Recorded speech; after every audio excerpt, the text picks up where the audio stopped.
ఉన్నాడు. అన్యాయం జరిగింది ఎప్పుడంటే 2024లో తెలుగుదేశం పార్టీ చేస్తుంది చూడు, అప్పుడు జరుగుతుంది అన్యాయం అని చెప్పి తెలియజేస్తా ఉన్నా. ఖచ్చితంగా ఈరోజు ఒకటి అడుగుతా ఉన్నా అన్నని కూడా, ఏమబ్బా తెలుగుదేశం వాళ్ళందరూ కూడా అడుగుతా ఉన్నా. అప్పుడప్పుడు అంటున్నారు ఇక్కడ ఎవరు బీసీ లేరు, అనిల్ కుమార్ యాదవ్ తీసుకొచ్చారని మాట్లాడుతూ ఉన్నారు. ఏమబ్బా తెలుగుదేశం పార్టీలో ఇంకెవరు అభ్యర్థులు లేరా, వైఎస్ఆర్ కాంగ్రెస్ పార్టీని తీసుకొచ్చి మీ ఎంపీగా పెట్టుకున్నారు, ఇంకెవరు తెలుగుదేశం పార్టీలో మనుషులు లేరా?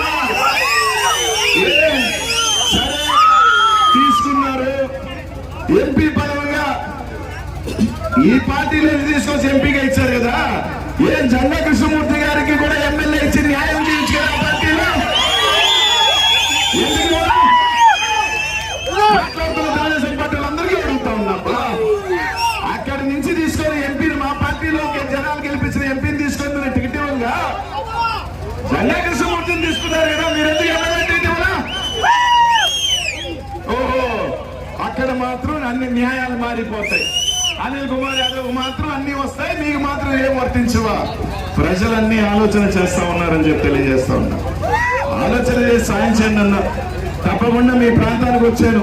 గతంలో నేతృమల్లి జనార్దన్ రెడ్డి నన్ను గెలిపించినారు, మేకపాటి రాజమోహన్ నన్ను గెలిపించినారు. ఈ రోజు బీసీ బిడ్డగా ఈ రోజు ఇక్కడికి వచ్చాను. మీరు దీవించమని ఆశీర్వించమని కోరుతా ఉన్నా ప్రతి ఒక్కరిని కూడా.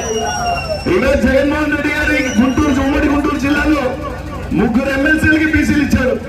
యాదవ్ సోదరు గారు జంగానికి ఇచ్చాడు, వడిరాజులకి యశ్వత్రమణకి ఇచ్చాడు, చేనేతకి సంబంధించి ఒక ఎమ్మెల్సీ ఇచ్చాడు.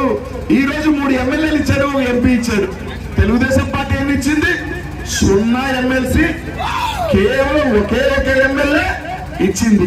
ఎవరు బీసీల పక్కన చేసే వ్యక్తి ఎవరు అన్నది ఒక్కసారి ఆలోచన చేయమని మాత్రం మిమ్మల్ని అందరినీ కూడా అడుగుతా ఉన్నా. సాయం చేయని ప్రతి ఒక్కరిని కూడా దీవించి మీ ఆశీస్సులు దీవెనలు ఇవ్వండి. నాకు కాసు మాషన్నకి రేపు రాబోయే ఎన్నికల్లో మంచి మెజార్టీతో గెలిపించమని ఆలోచన చేసి ఓటు వేసి సాయం చేయండి మాత్రం అందరినీ కూడా కోరుతా ఉన్నాను. ప్రతి ఒక్కరూ కూడా రాబోయే ఎన్నికల్లో కేవలం 20 రోజులు మాత్రమే ఉంది. ఈ 20 రోజులు అందరికీ కూడా చెప్పండి, జగన్మోహన్ రెడ్డి గారు వస్తే ఇంకా సంక్షేమం ఇంకా ముందుకు వెళ్తుందని చెప్పి తెలియజేయండి. కాబట్టి మిమ్మల్ని అందరినీ కూడా ఇక్కడ నాకు చెల్లెమ్మలకి అన్నతమ్మల్ని అందరినీ కూడా పేరున కూడా మనస్ఫూర్తిగా కూడా కోరుతూ 2 చేతులు జోడించి మనస్ఫూర్తిగా అడుగుతా ఉన్నాను, శిరస్సు వంచి అడుగుతా ఉన్నానన్నా. 2 రోజులు కూడా ప్రాణభూతులుగా ఓటు వేయండి. ఎంపీగా నాకు కాసు మహేశ్వరికి ఓటు వేయండి. తప్పకుండా మీ శాసనసభ్యుల మహేశ్వరతో కలిసి ఈ ప్రాంతాల అభివృద్ధికి నా వంతు కూడా కృషి చేస్తానని చెప్పి మీ అందరికీ కూడా తెలియజేసుకుంటూ సెలవు తీసుకుంటా ఉన్నాను. జై జగన్.